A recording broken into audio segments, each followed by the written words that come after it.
अस्सलामुअलैकुम। वीडियो शुरू करने से पहले हमारे चैनल को ज़रूर सब्सक्राइब कर दें। वादा खिलाफी, खौफ के गर्दाब में गोताज़न, मावराई मखलूक की दिल गिरफ्ता और दिल शिकस्ता कहानी। ये कहानी जिस बुजुर्ग ने मुझे सुनाई थी वो आज इस दुनिया में नहीं है। दरअसल इस कहानी के रावी मेरे एक करीबी दोस्त के नाना थे। उनका नाम वजीर मोहम्मद था, लेकिन उनका नाम बिगड़कर वजीरा पड़ चुका था।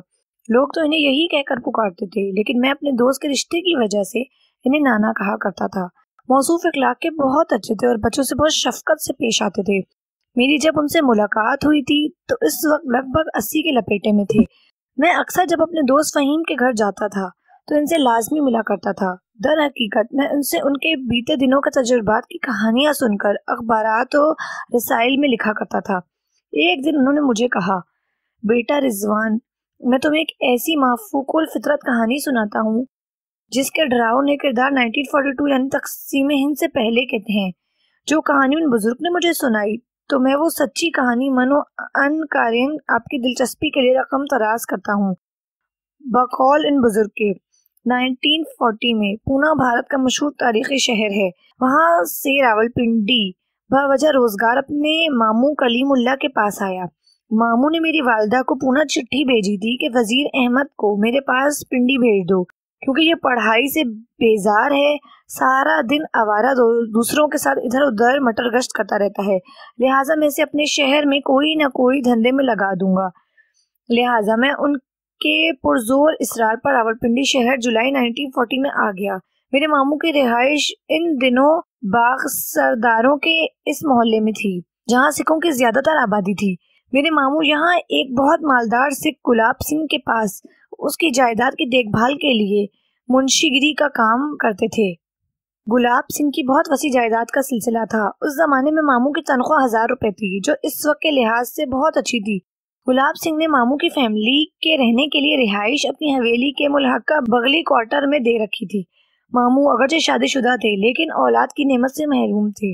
लिहाजा मुझे बुलाने की एक वजह यह भी थी कि वो मुझे अपनी औलाद की तरह रखना चाहते थे। मेरी मुमानी सकीना बीबी इंतहाई पारसा और रहम दिल खातून थी। उन्होंने मुझे बहुत लाड दिया। उनका मालिक गुलाब सिंह, जिसकी 2 बेटियां थीं, एक का नाम लक्ष्मी जो बड़ी थी और छोटी का नाम सोनम था। उसकी बड़ी बहन यानी लक्ष्मी लाहौर के किसी रईस सिख खानदान में ब्याही हुई थी, जबकि सोनम, जिसकी उम्र जब मैंने उसे देखा था उस वक्त 16 से 17 साल थी, जो इंतहाई खूबसूरत नीली आंखें और बड़े दिलकश जिस्मानी कदोखाल की दोशीजा थी। एक तो बाप की इंतहाई दौलत, दूसरी खूबसूरती ने उसकी शख्सियत को 2 आतिशा बना दिया था।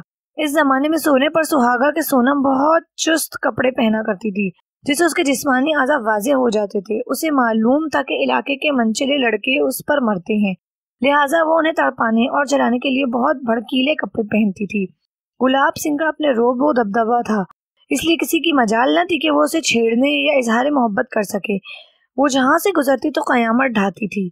मेरी तरह और कई नौजवानों से देखकर दिल को मोस कर रह जाते थे। गुलाब सिंह की क्योंकि वो बहुत लाडली थी, लिहाजा उसे वो फूलों की सेज में रखता था। उसके खाने पीने, रहन सहन और ख्वाहिशात को पूरा करने के लिए उसके बाप ने नौकरों की पूरी फौज तैयार कर रखी थी, जिनमें ज्यादातर तादाद मुसलमानों की थी, जिनमें मैं और मेरे मामू भी शामिल थे। मुझे मामू ने गुलाब सिंह की हवेली में छोटे मोटे काम के लिए 50 रुपए माहवर पर नौकर करवा दिया। सोनम कभी कभार मेरे साथ अपनी मखसूस बग्गी में बैठकर मोती बाजार दर्जी के पास मेरे साथ जाती। मैं और एक नौकर बग्गी की चौकीदारी के लिए घोड़ों के साथ साथ भागा करते थे। वो अक्सर सच्ची बात है मुझे इतनी खूबसूरत और दिलकश लगती थी कि दिल करता था कि उसे खींच कर सीने से लगा लूं। उसके चेहरे से हर वक्त दिलकशी मचलती रहती थी, लेकिन बहैसियत नौकर और मामू की इज्जत की खातिर मैं अपनी ही आग में जला करता था। अगरचे उसके लिए बड़ी मालदार सिख फैमिली के पढ़े लिखे नौजवानों के रिश्ते आ रहे थे, लेकिन गुलाब सिंह कहता था कि मेरी बेटी सोना है, उसे हीरे के साथ ही ब्याहूंगा।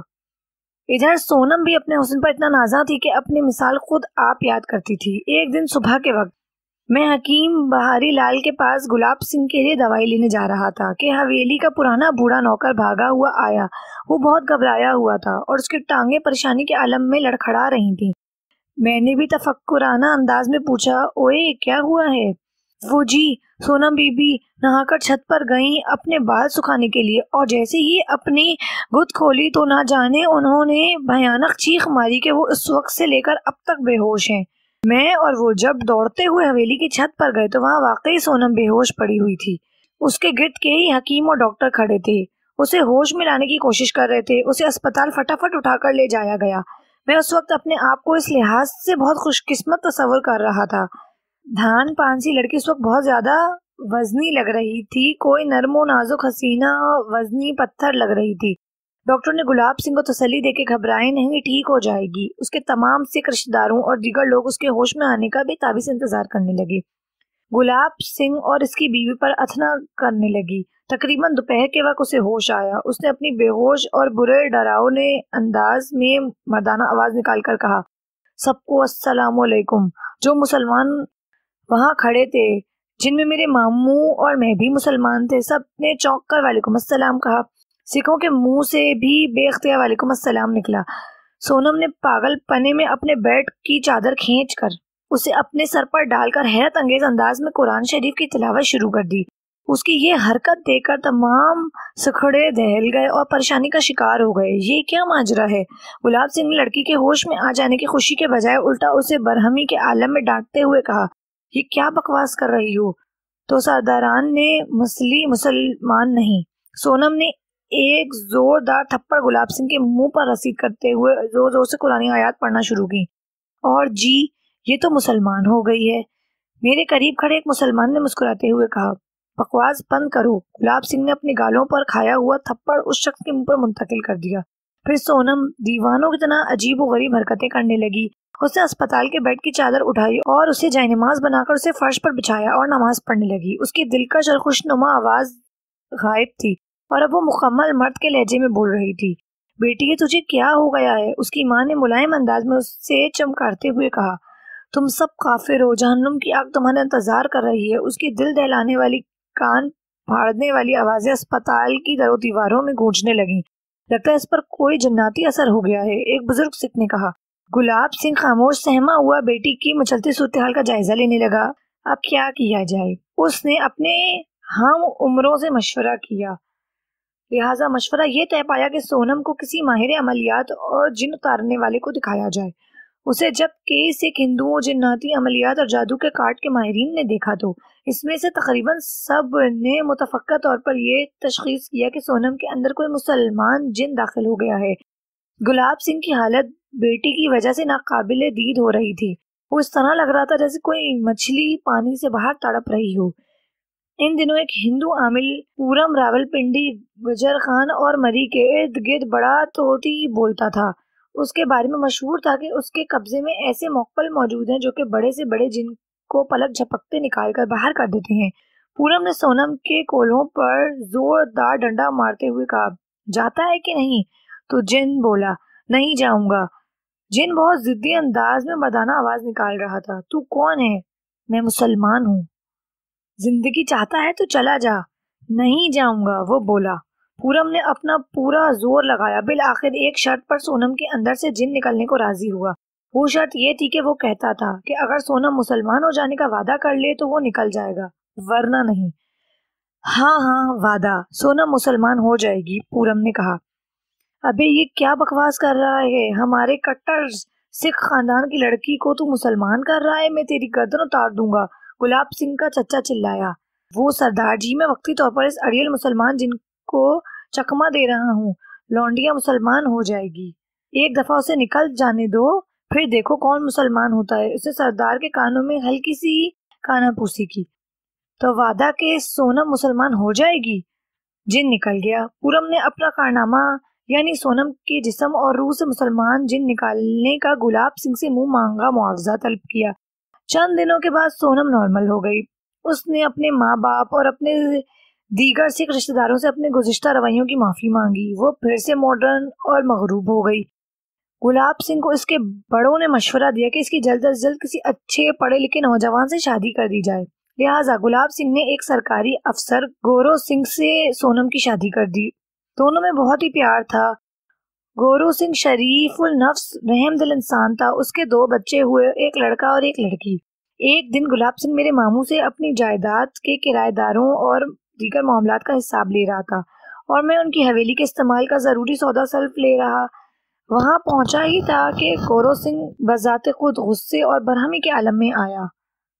उसके सर पर ताज़ा जख्म होने की वजह से पट्टी बंधी हुई थी। गुलाब सिंह, मेरे मामू और वहां मौजूद सबने हैरान और परेशान होकर पूछा, ये क्या हुआ तुम्हें? उसने पहले तो खिलाफे तवक्को बड़ी गालियां दी और गुलाब सिंह को मुखातिब करके बोला, चल देख, तेरी बेटी ने पूरे घर का क्या हाल किया है। उसने अपनी बेटी को शदीद जख्मी कर दिया है।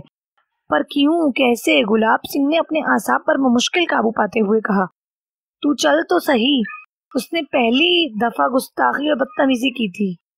वहां खड़े मामू और बाकी लोग उससे मजा चखाने के लिए आगे बढ़े, लेकिन गुलाब सिंह ने सबको अपने हाथ के इशारे से रोक दिया। क्या हुआ, बताता क्यों नहीं? अब पहेलियां बुझवाएगा तू? उसे फिर पागलपन का दौरा पड़ा है, कोई जिन फिर घुस गया है उसके अंदर। तुमने हमसे धोखा किया, पागल जिनों के साए वाली लड़की हमें पकड़ा दी, वो चिल्लाया।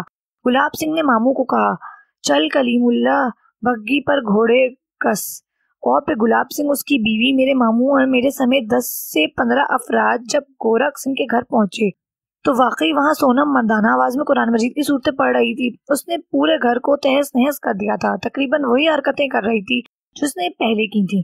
अपने खाविंद और बेटे के जिस्म पर शदीद जख्म डाल दिए थे। वो इस वक्त देखने में बिल्कुल पागल लग रही थी और अजीब अजीब हरकतें कर रही थी। कभी कलमा पढ़ती, कभी जबान पर चादर बिछाकर नमाज पढ़ती थी। उसमें इतनी ताकत आ गई थी कि उसे आदमी संभालने से कासिर थे। उसकी आंखें सुर्ख अंगारा हो रही थी।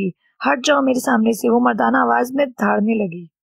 सारे घर वाले रो रो कर उसके आगे हाथ जोड़ रहे थे। गुलाब सिंह कह रहा था, बेटी होश कर, होश में आ, लेकिन उसका मचलना चीखना खत्म होने का नाम नहीं ले रहा था। उसे पूरम को फिर बुलाया। गुलाब सिंह ने मामू की तरफ चिल्लाते हुए कहा, पूरम आया, तुम तमाम सिखों ने उस पर चढ़ाई कर दी। अबे वो मुसलमान जिन फिर आ गया है, अगर नहीं निकाला तो तेरी खैर नहीं, अब निकाल इसे। पूरम ने अपना मखसूस भजन पढ़ता रहा मगर सोनम के अंदर से कोई आवाज न आई। पूरम पूरा घंटा अपना जॉब विर्द करता रहा लेकिन नाकाम रहा। गुलाब सिंह के आदमियों ने उसे धक्के मारकर भगा दिया। सोनम का दीवानापन खत्म होने का नाम नहीं ले रहा था। तंग आकर उसे रस्सियों से इस तरह काबू किया जिस तरह कसाई जुबा से पहले गाय की टांगे बांधते हैं। चंद लम्हे बाद कच्ची रस्सी टूटी। वो फौरन भागकर अपनी जख्मी बेटी के ऊपर चढ़ गई। सिर्फ चढ़ी नहीं बल्कि उसकी मजबूती के साथ गर्दन दबाई कि उसकी सांसें बराबर कर दी। बच्ची मर गई थी। गोरख सिंह, उसकी माँ, बेटा, यहाँ तक कि गुलाब सिंह सब धाड़े मार मार कर रोने लगे। अब से खानदान नातम कदर परेशान घर बनकर रह गया था। बहुत थक हार कर बिल आखिर गुलाब सिंह ने एक मुसलमान आमिल को रेली से बुलवाया। उसने सोनम पर सवार मुसलमान जिन से कहा कि बतलाओ तुम क्या चाहते हो, तुमने इसके जरिए इसकी बेटी को क्यों मार दिया, खाविंद को शदीद जख्मी किया। जिन बोला, ये झूठे लोग हैं, इन्होंने मुझसे वादा किया था कि ये मुसलमान हो जाएगी, लेकिन उसने अपना मजहब नहीं बदला, लिहाजा उसे कोई ना कोई सजा तो देनी थी। तुम सोनम को छोड़ दो, हम वादा करते हैं कि ये मुसलमान हो जाएगी। नहीं नहीं, अब मैं कभी भी उसके जिस्म से जुदा नहीं होऊंगा। कहानी लंबी है लेकिन मुख्तसर आखिर में ये हुआ कि सोनम के खाविंद ने तंग आकर उसे तलाक दे दी और बच्चा छीन लिया। गुलाब सिंह हार्ट फेल हो जाने की वजह से मरा, जबकि सोनम हवेली के बाहर चौक में बैठी हर वक्त कलमा और सूते पड़ती रहती थी। मुसलमान उससे पीरनी और साईं कहा करते थे। एक रात सोनम के गला की लाश नाले के किनारे मिली। मुसलमानों का ख्याल था कि उसे हिंदुओं या सिखों ने इसलिए कत्ल किया था कि वो सिखनी सरदारनी होकर मुसलमान का कलमा और इबादत क्यों करती है। कारीन वजीर मोहम्मद की ये दिलचस्प कहानी बहुत तवील थी, लेकिन मैंने उसे समेटते हुए मुख्तसर कर दिया।